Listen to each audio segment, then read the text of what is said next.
Berikut ini adalah PowerPoint ujian tengah semester Matematika Ekonomi yang dimana saya akan menentukan deret ukur, deret hitung, fungsi linear sebelum dan sesudah substitusi, dan juga fungsi linear sebelum dan sesudah pajak. Sebelum itu, saya akan memperkenalkan diri saya terlebih dahulu. Perkenalkan, saya Sofi dari kelas akuntansi E atau AK5 dengan NIM C30124169169. Di sini saya akan menjelaskan dan mengerjakan beberapa contoh soal yang telah saya tampilkan di PPT ini. Di sini ada 4 bagian yang dimana nanti kita akan jelaskan pengertiannya dan cara pengerjaannya. Yang pertama ada geometric series yang bisa disebut juga dengan deret ukur, kemudian ada arithmetic series yang bisa disebut juga dengan deret hitung, kemudian ada linear function before after substitution atau fungsi linear sebelum dan sesudah substitusi, dan yang terakhir ada linear function before after tax, fungsi linear sebelum dan sesudah pajak. Nah, yang pertama itu ada deret ukur. Deret ukur adalah jumlah dari barisan geometri, yaitu barisan bilangan yang memiliki rasio tetap antar suku-sukunya. Kemudian di sini ada contoh soal dan cara pengerjaannya. Diketahui deret 2, 4, 8, 16. Hitung jumlah 4 suku pertama.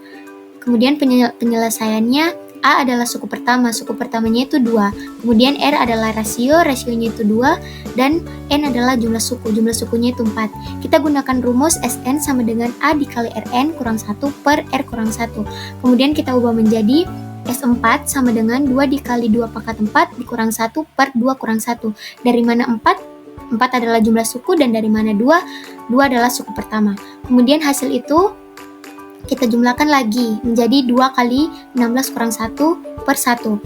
Hasil dari 16 kurang 1 per 1 itu adalah 15. Jadi 2 dikali 15 sama dengan 30. Nah, yang kedua ada deret hitung. Deret hitung adalah jumlah dari barisan aritmatika, yaitu barisan bilangan yang memiliki selisih tetap atau konstan antar suku-sukunya. Di sini ada contoh soal dan cara pengerjaannya.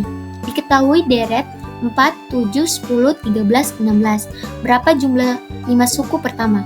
Penyelesaiannya A adalah suku pertamanya adalah 4, B itu adalah bedanya itu 3, dan N adalah jumlah sukunya itu 5. Kita gunakan rumus Sn sama dengan N per 2 dalam kurung 2A ditambah N kurang 1 kali B. Kemudian kita ubah menjadi S5 sama dengan 5 per 2 dalam kurung 2 dikali 4 tambah 5 kurang 1 dikali 3. Dari mana 5? 5 adalah jumlah suku. Dari mana 4? 4 adalah suku pertama. Dan dari mana 3? 3-nya itu adalah B. Kemudian hasil dari 2 kali 4 sama dengan 8. Kemudian 5 kurang 1 dikali 3 hasilnya 12. Kemudian 5 per 2 dikali 8 tambah 12. 8 tambah 12 itu hasilnya 20. Setelah itu kita jumlahkan lagi 5 per 2 dikali 20 hasilnya 50. Yang ketiga ada fungsi linear sebelum dan sesudah substitusi. Fungsi linear sebelum substitusi artinya bentuk umum fungsi linear yang masih dalam bentuk persamaan belum diisi nilai untuk variabel X. Sedangkan fungsi linear sesudah substitusi adalah ketika kita menggantikan atau mensubstitusi nilai X ke dalam fungsi untuk mencari nilai Y. Di sini ada cara pengerjaan dan contoh soalnya. Diketahui fungsi Y sama dengan 3X tambah 5. Hitung nilai Y jika X sama dengan 4. Penyelesaiannya Y sama dengan 3 dikali 4 tambah 5. Kenapa 4? Karena kita menggantikan atau mensubstitusi nilai X ke dalam fungsi untuk mencari nilai Y, sama seperti yang dicatat dan diminta oleh soal di atas.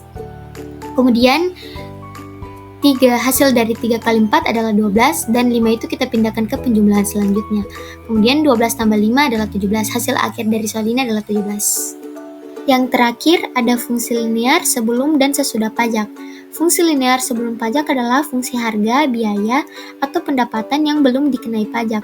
Ini adalah nilai awal atau murni tanpa tambahan pajak.